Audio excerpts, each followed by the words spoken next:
teknik, bidang lingkungan, apa segala macam, dia semakin selektif memilih beasiswa. Mau ambil, apakah relevan dengan apa yang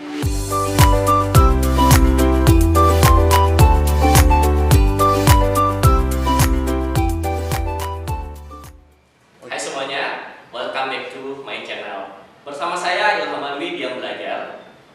Hari ini kita akan belajar sama-sama mengenal beasiswa dan jenis-jenisnya. Yang belajar hari ini kita sudah kedatangan tamu Kak Jufrianto, SPD MAT Sol.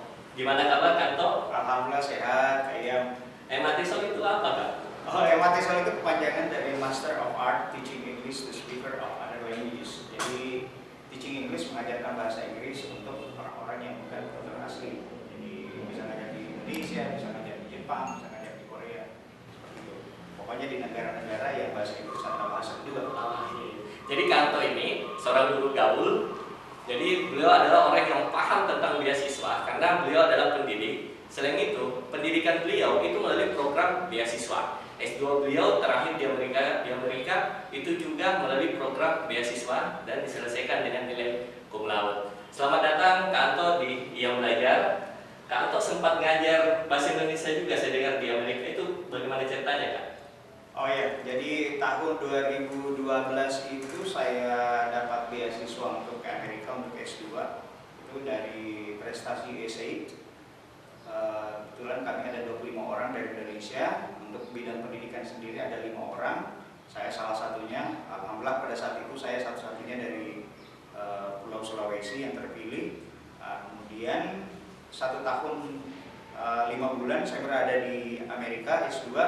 Setelah kembali ke Indonesia, setahun saya ngajar kembali di SMA Negeri 3 Takalar, Sulawesi Selatan. Itu ada program dari Kementerian Pendidikan Nasional pada saat itu dari Pak Anies Baswedan menawarkan untuk guru-guru bahasa Inggris yang bisa ngajar bahasa Indonesia atau guru bahasa Indonesia yang bisa berbahasa Inggris untuk bisa apply menjadi guru BIPA, bahasa Indonesia penutur asing.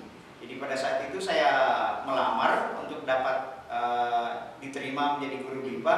Alhamdulillah pada saat itu kami ada 14 orang yang tahun pertama langsung lulus dan saya langsung penempatan di Amerika Serikat. Jadi saya dapat kesempatan untuk mengajar di Northern Illinois University pada saat itu selama 1 semester. Oh, iya. Oke, kembali ke beasiswa.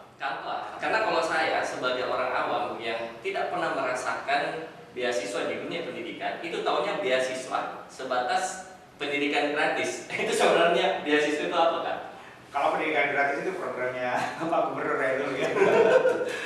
Gini, beasiswa sebenarnya itu kalau kita mau memilah-milah dari ada 2 kata, ada bea dan ada siswa. Bea itu sendiri berkaitan dengan biaya atau dana, kemudian siswa itu sendiri pasti berkaitan dengan studi atau belajar.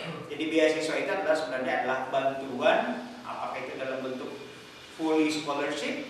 Fully scholarship itu adalah beasiswa penuh, ataukah dia berbentuk parsial atau sebagian saja yang dibiayai, atau gimana? Nanti kita akan bahas tentang jenis-jenisnya. Jadi bantuan biaya untuk pendidikan, untuk melanjutkan pendidikan, apakah S1, apakah dia diploma juga ada beasiswanya, bahkan di SMA sendiri, SD, SMP, SMA itu sudah ada beasiswa.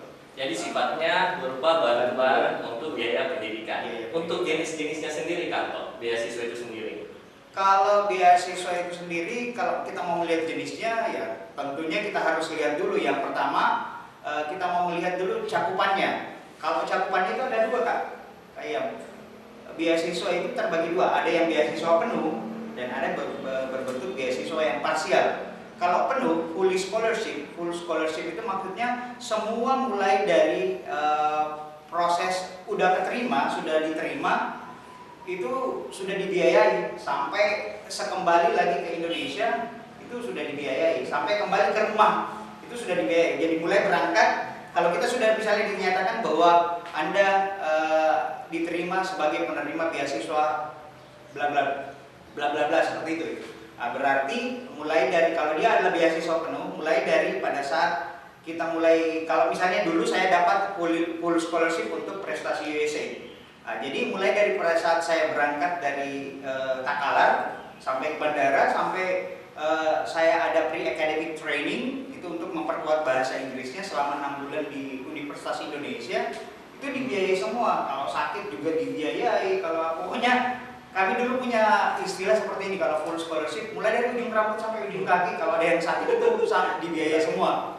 Nah itu, kalau beasiswa parsial itu cuma seperduanya, jadi tidak semuanya yang di cover, hanya bagian-bagian tertentu. Mungkin bisa saja ada di bagian tertentu, misalnya tidak disediakan bantuan misalnya buku, laptop, tidak ada bantuannya seperti itu. Sementara kalau di bantuan yang fully scholarship, yang full scholarship itu yang seperti saya, sampai biaya laptop, sampai biaya buku setiap semester, sampai biaya pengiriman pengepakan barang pada saat kita kembali dari Amerika ke Indonesia, itu semua sudah ditanggung. Itu kalau dari segi cakupannya.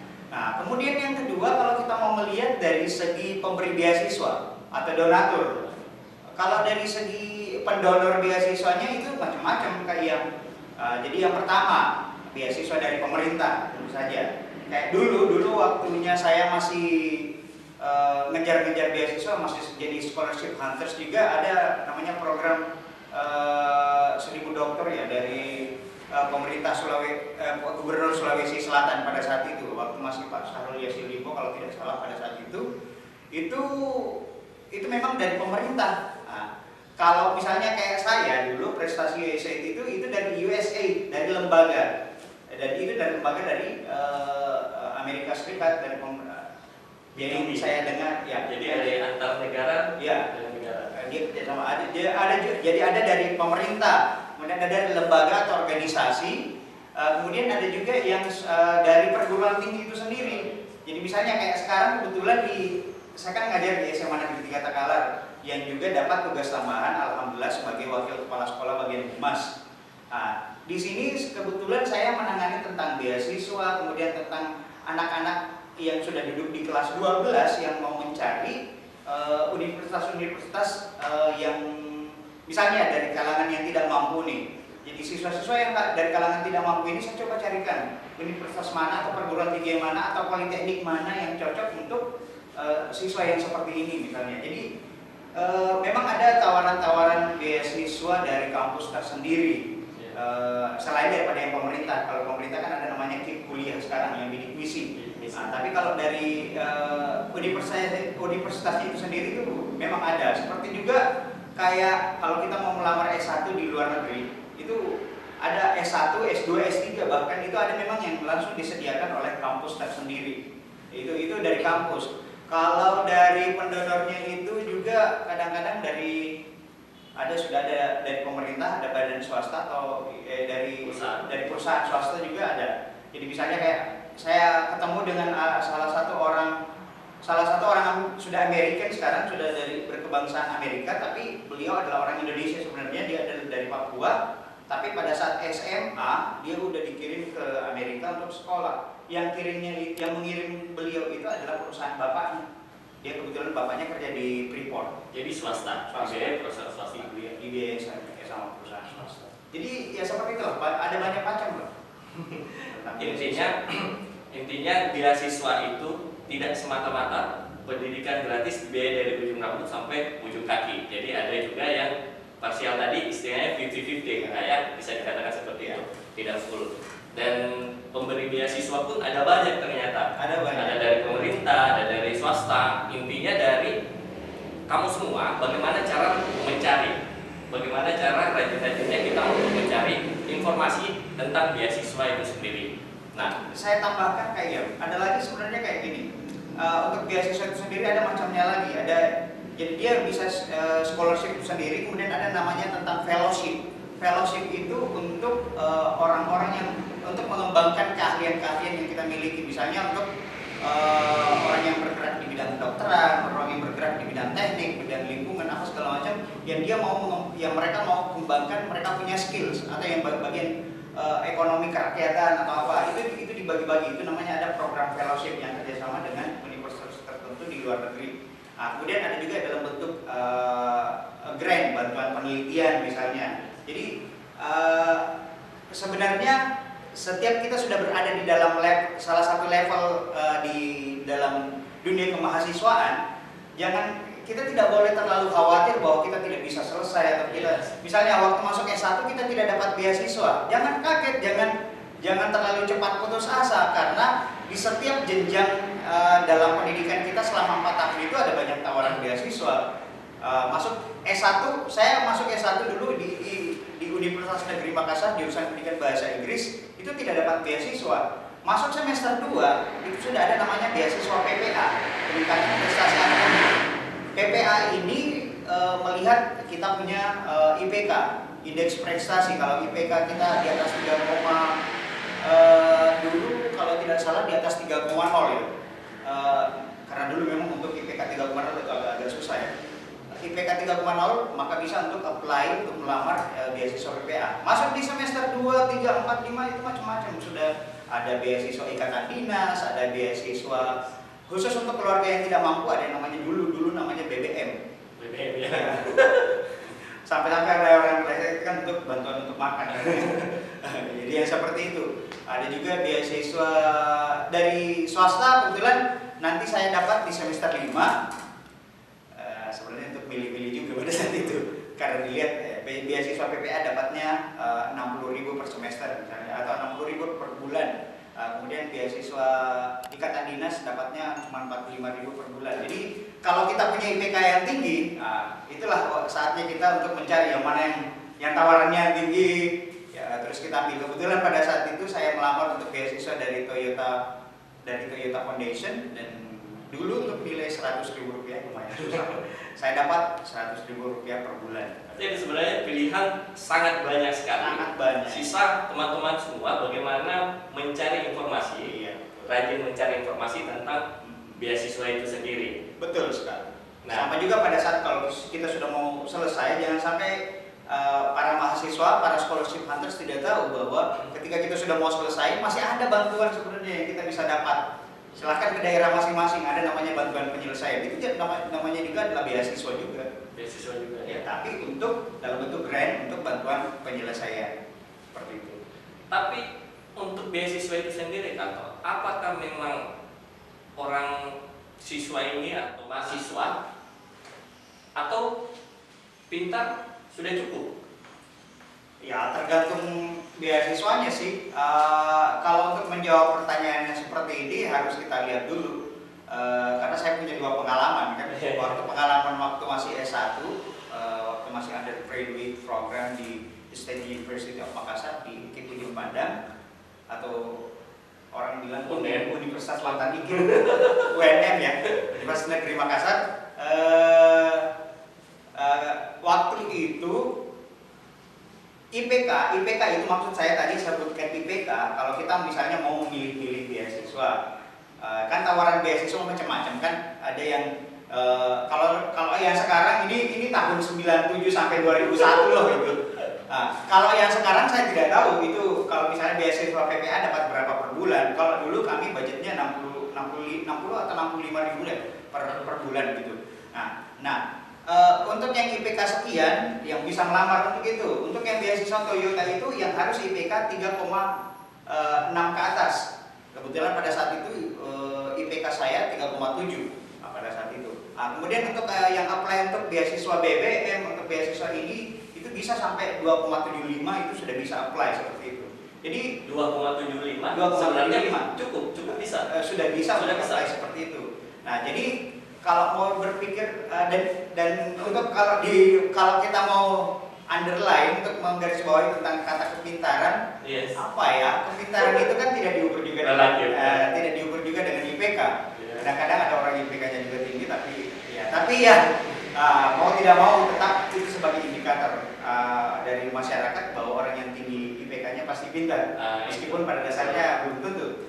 Nah, jadi itu adalah salah satu persyaratan kalau kita mau semakin selektif memilih beasiswa. Tetapi itu tidak menggaranti bahwa tidak ada beasiswa. Kalau kita IPK-nya agak rendah, tidak ada beasiswa seperti itu. Nah, sekarang IPK ini sama juga dengan nilai TOEFL sebenarnya. Kalau kita mau S2 di luar S2 di dalam baik in country maupun outside outside maupun di luar dari Indonesia, itu kan persyaratan untuk S2 itu sudah harus ada TOEFL. Nah sekarang banyak sebenarnya yang berpikir bahwa saya tidak mau melamar beasiswa karena nilai TOEFL saya belum cukup 500. Padahal sebenarnya tergantung bagaimana cara kita mencari beasiswanya. Ada beasiswa yang kita bisa melamar beasiswa itu meskipun TOEFL kita masih 475. Jadi salah satu contohnya adalah beasiswa prestasi USA yang beasiswa saya ini yang saya dapat pada saat mau ke Amerika. Jadi beasiswa untuk meng-apply for scholarship, untuk melamar beasiswa ini, itu persyaratannya TOEFL-nya, nilai TOEFL-nya adalah minimal 450. Minimal 450. Jadi dengan kata lain, meskipun kita 475, 480, nilai TOEFL-nya itu tetap bisa apply untuk scholarship itu, masih ada kemungkinan untuk keterima gitu. Karena mindsetnya kita sekarang TOEFL ya standar 500. Iya, seperti itu. Nah, gimana caranya sehingga orang berpikir bahwa standarnya TOEFL itu harus 500 adalah gini. Kalau untuk dapat beasiswanya itu ada yang sampai 450 itu sudah bisa dapat beasiswanya. Tetapi di dalam ketika kita sudah dapat beasiswanya kita harus belajar untuk dapat kalau di dalam Indonesia masih ya bisalah sampai 500, tapi kalau untuk misalnya kayak mau ke Australia, mau ke Amerika itu harus minimal 550 seperti itu. Standar. Karena memang kita tidak bisa masuk ke kampusnya kalau tidak sampai seperti itu. Cuman ini juga yang perlu diketahui oleh para scholarship hunters sekalian, bahwa apakah kalian S1 sekarang ataukah misalnya kalian sudah tamat S1 tapi masih memburu beasiswa, ini yang kalian perlu tahu juga bahwa nilai 530, nilai 520, bahkan nilai 510 atau 500 pun itu tetap bisa melamar ke luar negeri, ke universitas di luar negeri. Karena ada yang namanya kita tetap bisa mendapatkan LOA. LOA itu bahwa surat pernyataan bahwa kita lulus. Ada yang conditional dan ada yang tidak perlu conditional. Ada yang berdasarkan persyaratan dan ada yang langsung lulus. Kalau saya kebetulan pada saat mau ke Amerika pada saat itu nilai IBT saya baru 71. IBT adalah TOEFL yang berbasis internet yang menggunakan komputer ya. Itu baru 71, sementara untuk dapat masuk di jurusan saya di TESOL itu minimal 79. Nah, kalau secara logika, secara berpikir secara sesaat, ada glance itu pastilah tidak saya sudah pesimis bahwa saya tidak akan keterima. Tetapi di luar negeri kayak di Amerika itu alhamdulillah banyak universitas yang langsung bilang yang ketika dia sudah baca profil kita di CV kita, di kurikulum vitae yang kita tawarkan dengan di esai yang kita sudah buat, itu mereka sudah tahu, oh saya suka profil ini, saya suka profil ini. Akademiknya mungkin di satu persyaratan yang dia tidak cakupi adalah TOEFL. Nah, jadi saya bilang maka dia akan memberikan kita LOA yang dengan persyaratan. Jadi kita sudah dapat kampusnya, tetapi pada saat saya ke sana, saya dulu dapat LOA di St. Michael College Vermont, USA. Pada saat itu saya dapat TESOL dan saya belajar di situ. Jadi saya berangkat ke situ. Saya tidak langsung kuliah S2, tetapi saya harus ikut kursus bahasa Inggris dulu untuk memperbaiki bahasa Inggris saya di program yang namanya Intensive English Program. Jadi saya belajar sampai 2 bulan lebih untuk sampai akhirnya saya dites kembali dan dapat nilai IBT 82. Jadi ternyata essay itu jadi pertimbangan ya? Betul sekali. Sekarang untuk beasiswa seperti LPDP, mayoritas beasiswa sekarang mereka menyuruh kita untuk membuat esai rata-rata. Dan setelah melihat, karena saya kebetulan kan perlu scholarship hunter semua ketahui bahwa untuk di channelnya yang belajar ini, bahwa saya itu apply beasiswa sampai 10 tahun. Saya 2001 ngelamar di Australia tidak lolos, ngelamar selanjutnya Australia lagi tidak lolos, tahun berikutnya lagi tidak lolos, sampai 4 negara. Jadi Australia pernah, Jepang pernah, pernah juga ke British Chevening untuk England, untuk Inggris pernah. Biasanya DAAD juga untuk Jerman itu juga pernah, tidak lolos lagi. Yang terakhir itu yang saya daftari 2019 itu beasiswa AED untuk Amerika. Itu saya masuk di waiting list, tapi kan tidak ada yang mengundurkan diri, jadi saya tidak kepanggil. Nanti tahun 2001 mulai ya, 2010 saya apply lagi karena kebetulan dapat email dari AED ini untuk ngelamar, untuk reapply, dan alhamdulillah saya keterima di program itu yang AED berubah menjadi prestasi USA pada saat itu. Jadi ya seperti itulah. Yang terakhir itu adalah ini, IPK yang tinggi itu adalah bonus. Itu bonus bahwa pasti orang akan semakin percaya pada kita dengan academic performance kita. Kalau kita punya nilai rendah, nilai IPK yang rendah, apa yang harus kita lakukan? Yang sekarang, kalau kalian adalah mahasiswa S1 sekarang, what you have to do? Apa yang kalian harus lakukan to prepare for the scholarship? Untuk mempersiapkan beasiswa tersebut, untuk dapat beasiswanya, dari sekarang kalian harus to do something in a big one. Anda harus bercoba untuk berpikir untuk melakukan sesuatu yang memberikan impact, pengaruh yang besar, yang signifikan kepada masyarakat sekitar.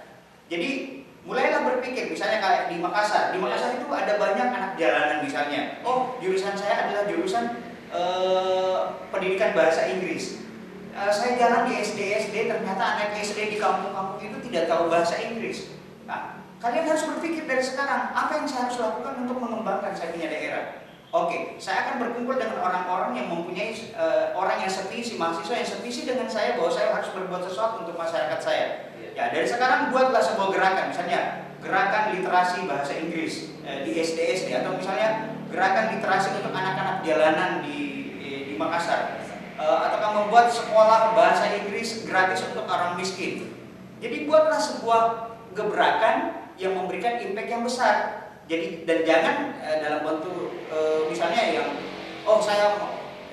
saya mau melamar beasiswa tahun 2020 misalnya. Saya baru merintis program ini Januari 2020. Nah, itu kan baru ketahuan belahnya bahwa ini orang ngelakuin program ini karena untuk memberi beasiswanya, bukan untuk sebenarnya untuk rakyat itu sendiri. Jadi kalau kita punya mau dapat beasiswa dengan nilai meskipun IPK kita rendah, perbaiki kegiatan volunteering tadi, kegiatan berpikir untuk melakukan sesuatu yang impact yang besar, karena inilah yang akan memperkaya hasanah CV kita nanti, kurikulum VT kita ketika kita mau melamar beasiswa. Karena ingat, ketika kita menjadi pelamar beasiswa itu sama dengan menjual diri dalam artian profil kita.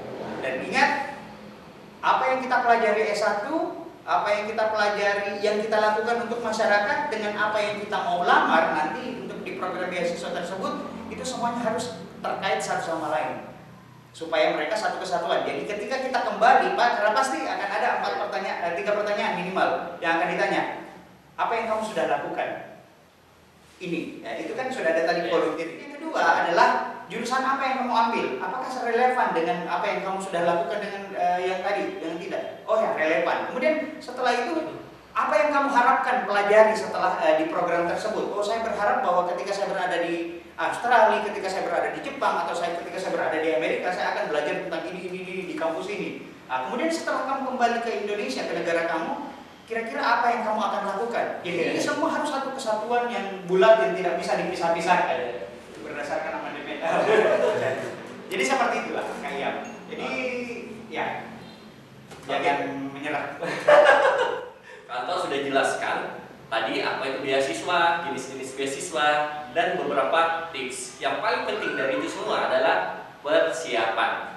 Nah, apa-apa yang harus kita persiapkan dan strategi apa saja supaya kita bisa lulus program beasiswa, itu bisa didapatkan di video selanjutnya. Terima kasih Kanto sharingnya pada hari ini. Jadi Kanto ini waktunya susah sekali didapat, bahkan sekarang dalam kondisi olahraga.